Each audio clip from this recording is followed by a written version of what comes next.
Attention! Welcome to all my friends, students in physics class by doctor Hamid sir. दोस्तों, आज का हमारा जो टॉपिक है उसका नाम है LCR सर्किट। इस चैप्टर का सबसे इम्पॉर्टेंट क्वेश्चन है ये, long question and most important question. ये जब भी पूछे जाते हैं 5 मार्क्स के क्वेश्चंस होते हैं। क्या नाम है दोस्तों? LCR circuit.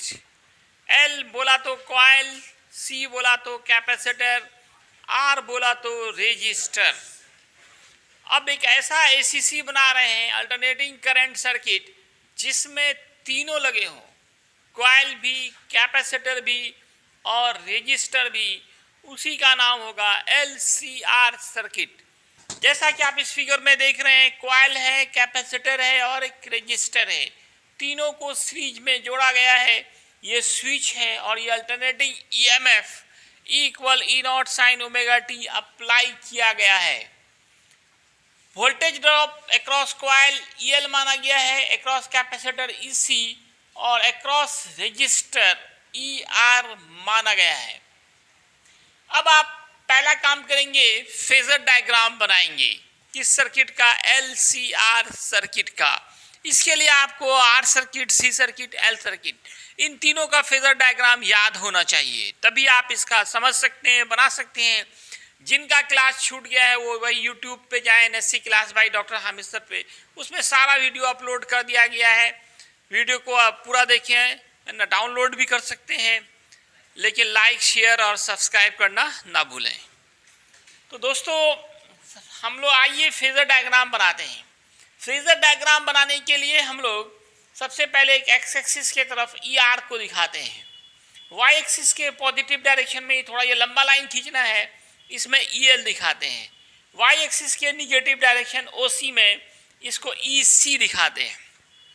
अब ये दोनों EL और EC अपोजिट डायरेक्शन में है, तो इस दोनों का रिजल्टेंट निकालते हैं। EL का मान EC से बड़ा होता है, इसलिए रिजल्टेंट का डायरेक्शन EL की तरफ होगा। तो डायरेक्शन अपोजिट होने के कारण रिजल्टेंट का मान OM मान लिया और ये मान EL माइनस EC होगा। अब OM और OA दोनों को एक पैरेलग्राम, दोनों को एडजेसेंट साइड मानकर एक समांतर चतुर्भुज खींचते हैं, पैरेलग्राम बनाते हैं। इसका जो डायगोनल होगा ON, यही आपका अप्लाइड EMF E होगा। ये EL माइनस EC है, तो श्योर है कि ये भी EL माइनस EC होगा और ये आपका ER है। अब इस ट्रायंगल की बात करें, ट्रायंगल OAN में आप देख सकते हैं ये आपका E है, ये ER है और ये EL माइनस EC है। तो ER स्क्वायर को लिख सकते हैं EL माइनस EC का, E को ये H हो गया, H मतलब हाइपोटेनियस, H का formula root under B square plus P square, B के जगह पे ER स्क्वायर और P के जगह पे EL माइनस EC का होल स्क्वायर। ये जो क्वेश्चन देख रहे हैं ये लास्ट में करने का है आपको। इसके आगे हम लोग इधर बढ़ते हैं। तो अब आप ER का फॉर्मूला डालें, जिसका फॉर्मूला आप पढ़ चुके हैं। IR होता है EL IXL होगा और EC IXC। ये फॉर्मूला कहाँ से आया? फिर वही ओम्स लॉ, V बराबर IR, V की जगह पे E है, R यहाँ पे IR ओम्स लॉ से, और यहाँ पे जो L सर्किट का रेजिस्टेंस होता है उसको XL से डिनोट करते हैं, इसलिए IXL हो गया। C सर्किट के रेजिस्टेंस को XC से डिनोट करते हैं, तो ये IXC हो गया। अब I सब में I है, इसको कॉमन लीजिए, बाहर निकालिए, स्क्वायर है, रूट के बाहर निकलेगा, स्क्वायर इसका हट जाएगा। बचा क्या? R square plus XL minus XC का होल स्क्वायर। ये पूरा का पूरा, फिर आप ये देखिए ओम्स लॉ, V बराबर IR, V की जगह पे E है, I है और ये टोटल जो है R हो गया। Root under R square plus XL minus XC का whole square is the total resistance of LCR circuit which is known as impedance, जिसको इम्पीडेंस कहते हैं। Z से डिनोट करते हैं। Z क्या है? इम्पीडेंस है। इम्पीडेंस क्या है? Total resistance of LCR circuit. मैंने पिछले लेक्चर में बताया था, किसी भी कंबाइंड सर्किट का, चाहे LR हो, CR हो या LCR हो, कोई भी कंबाइंड सर्किट हो, उनके टोटल रेजिस्टेंस को ही इम्पीडेंस कहा जाता है, जिसको Z से डिनोट करते हैं। इम्पीडेंस केवल Z का फॉर्मूला आ गया R square plus XL minus XC का होल स्क्वायर। अब फर्स्ट और सेकंड से मिलाइए, ई बराबर आई जेड, आई निकालिए ई बाई जेड, ई के जगह पे E naught sine omega T by Z. अब मैक्सिमम करंट के लिए, मैक्सिमम करंट को आई नॉट से डिनोट करते हैं, साइन ओमेगा टी का मान मैक्सिमम होगा, मैक्सिमम मान 1 होता है।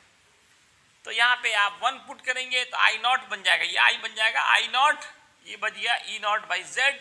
थर्ड फोर्थ को मिला दीजिए, आई इक्वल हो गया I naught sine omega T. अब आइए पावर फैक्टर। हर एसीसी, 6 तरह का एसीसी पढ़ा है आपने, इन सबों का आपको पावर फैक्टर निकालना पड़ता है। पावर फैक्टर होता क्या है? ये जो ईएमएफ और करंट के बीच का एंगल का कोसाइन होता है। कॉस का ही पूरा नाम दोस्तों कोसाइन होता है।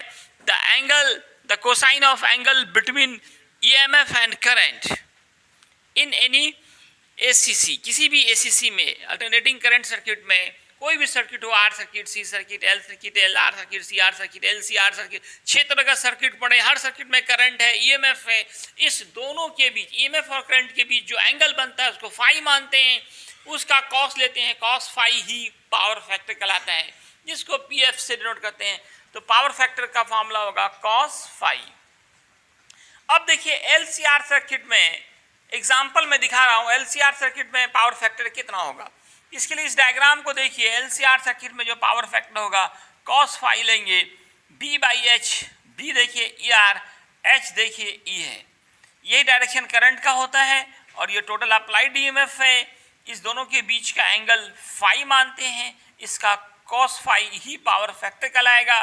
कॉस फाई का formula B by H, B हो गया ई आर और एच हो गया E, E R by E. E R को लिख सकते हैं आई आर और ई को लिख सकते हैं I Z, I I cancel तो आर बाई जेड, और जेड का फॉर्मूला भी आपने देखा root under R square plus XL minus XC का होल स्क्वायर। यहाँ पे 6 इंपॉर्टेंट ऑब्जेक्टिव हैं। पावर फैक्टर किस सर्किट का क्या होगा, कभी एल सर्किट का, कभी आर का, कभी सी आर का, कभी एल सी आर का, इस तरह से ऑब्जेक्टिव में पूछे जाते हैं। मैंने एक एग्जांपल यहाँ पे अभी दिया है एलसीआर का। इसी तरह से आर सर्किट की बात करें, आप याद करें आर सर्किट में ईएमएफ और करंट दोनों सेम डायरेक्शन में था, तो सेम डायरेक्शन में था तो फाई 0 डिग्री हो जाएगा और कॉस 0 का मान 1 होता है और कॉस का मैक्सिमम मान 1 होता है, एक से ज्यादा नहीं होता कॉस का मान। इससे सबसे ज्यादा पावर फैक्टर जो होगा वो आर सर्किट का होगा। It is also very important objective कि किस सर्किट का पावर फैक्टर सबसे ज्यादा होता है, तो कहेंगे आर सर्किट का।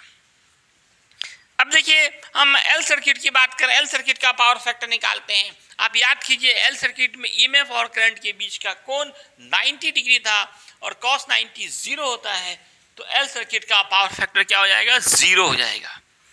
अब एक क्वेश्चन आपको होमवर्क दिया गया है, हर किसी को यूट्यूब के कमेंट बॉक्स पे आंसर देना। एक इंपॉर्टेंट ऑब्जेक्टिव है, the power factor of C circuit is 1, 1/2, √3/2 या 0।